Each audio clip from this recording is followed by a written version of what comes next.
दोस्तों, मेरे आत्मकथा के पहले भाग में आपने पढ़ा कि मेरा जन्म एक गांव के अत्यंत गरीब परिवार में पैदा हुआ था।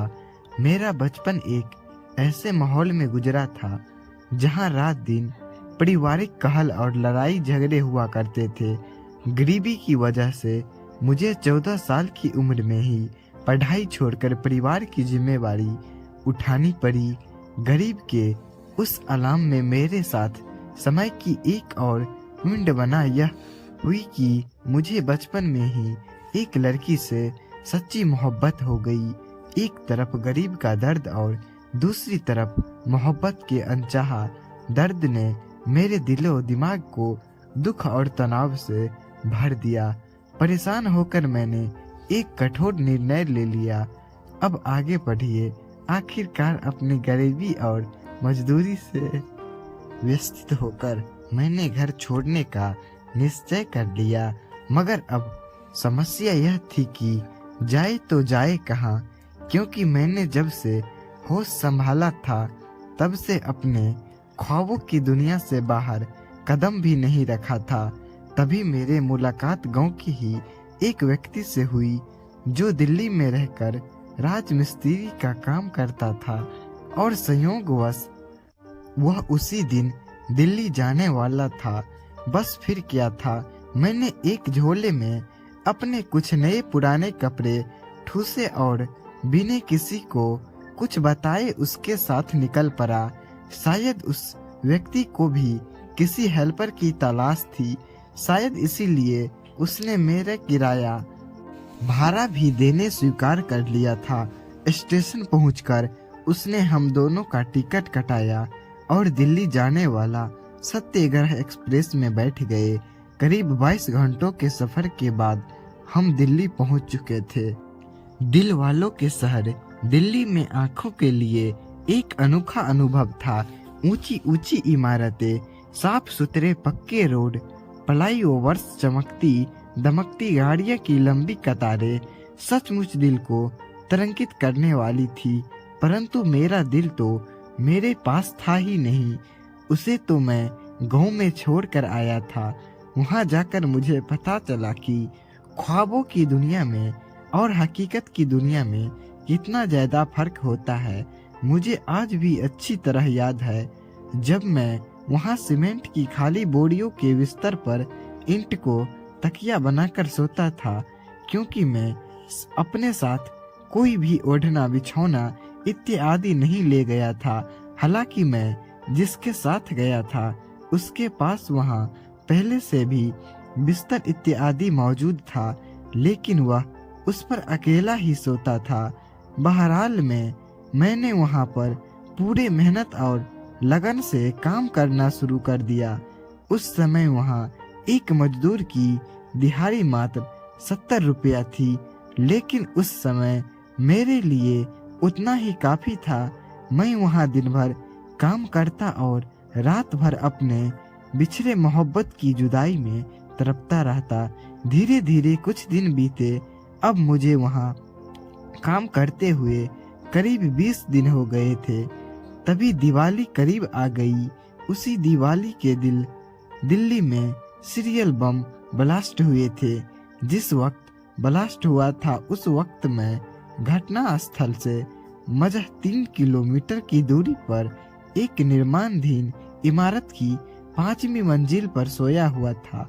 अगले दिन जब न्यूज के द्वारा बम धमाकों की खबर हमारे गांव तक पहुंची तो हमारे घर वालों काफी घबरा गए। मैंने एसटीडी से कॉल करके अपने घर वालों से बात की और उन्हें आश्वस्त किया कि हम लोग बिल्कुल ठीक है, किंतु माँ मेरे घर वापस की जिंदगी करने लगी और वैसे भी छठ पर्व नजदीक था, इसीलिए मुझे घर वापस आना पड़ा। घर आकर फिर वही पुरानी दिनचर्या शुरू हो गई। एक बार फिर से चांद और चकोर की दुनिया रौनक हो गई। धीरे धीरे दिन बीतते लगे। एक दिन सुबह बाबूजी मुझे बुलाकर बोले, तुम अपना सारा कपड़ा लत्ता पैक कर लो, गाड़ी पर जाना है। जाने की बात सुनकर मैं तो बिल्कुल हक्का बक्का रह गया। कहा किस गाड़ी पर जाना है। मैंने हैरान होते हुए पूछा ट्रक पर जाना है ड्राइविंग सीखने के लिए। मेरी जान पहचान का एक ड्राइवर है, मैंने उससे बात कर ली है।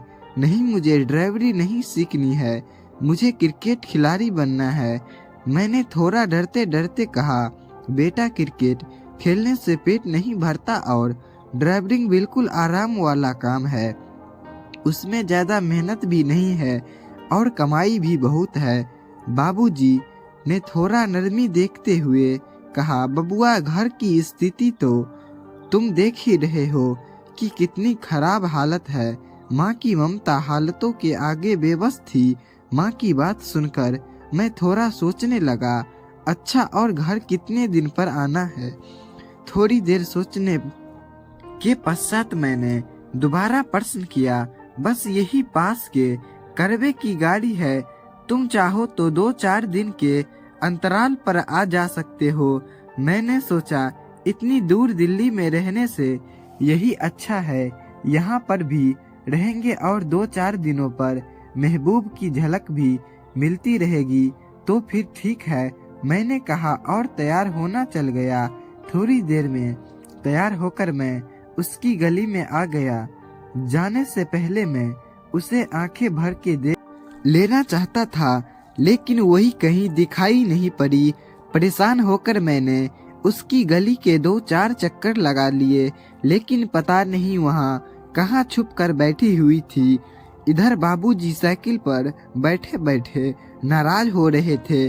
आखिरकार निराश होकर मैंने डबडबाई आंखें से झोला उठाया और साइकिल के कैरियर पर जाकर बैठ गया।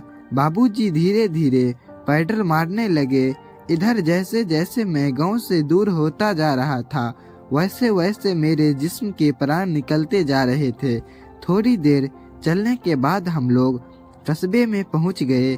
बाबूजी मुझे ड्राइवर के पास ले गए और मुझसे बोली कि तुम्हारे उस्ताद है, इन्हें प्रणाम करो। मैंने तुरंत बाबूजी की आज्ञा का पालन किया। बाबूजी ने थोड़ी देर इधर उधर बातें की और चलते चलते उनको हिदायत दी, मेरे लड़का अब आपके हवाले हैं, इसका ठीक से ख्याल रखना और ड्राइवरी भी सिखाते रहना। यह कहकर चल गए। उस वक्त गाड़ी शायद लोड हो चुकी थी और चलने की तैयारी थी। उस्ताद के कहने पर मैं क्लीनर की जगह पर बैठा और गाड़ी चल पड़ी। कुछ दूर चलने के बाद उस्ताद ने गाड़ी में लगा ऑडियो प्लेयर ऑन कर दिया। चल उड़ जा रे पंछी की अब ये देश हुआ बेगान, भूल जा तू वो मस्त हवा, वो झूलना डाली डाली की आँख की कांटा बन गई।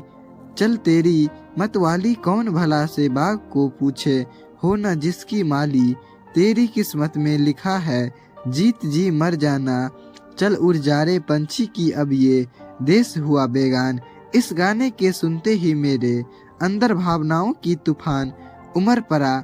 मैंने तुरंत ही अपना सिर गाड़ी की खिड़की से बाहर निकाल लिया, क्योंकि मेरी आंखें से आंसू की बरसात होने लगी थी।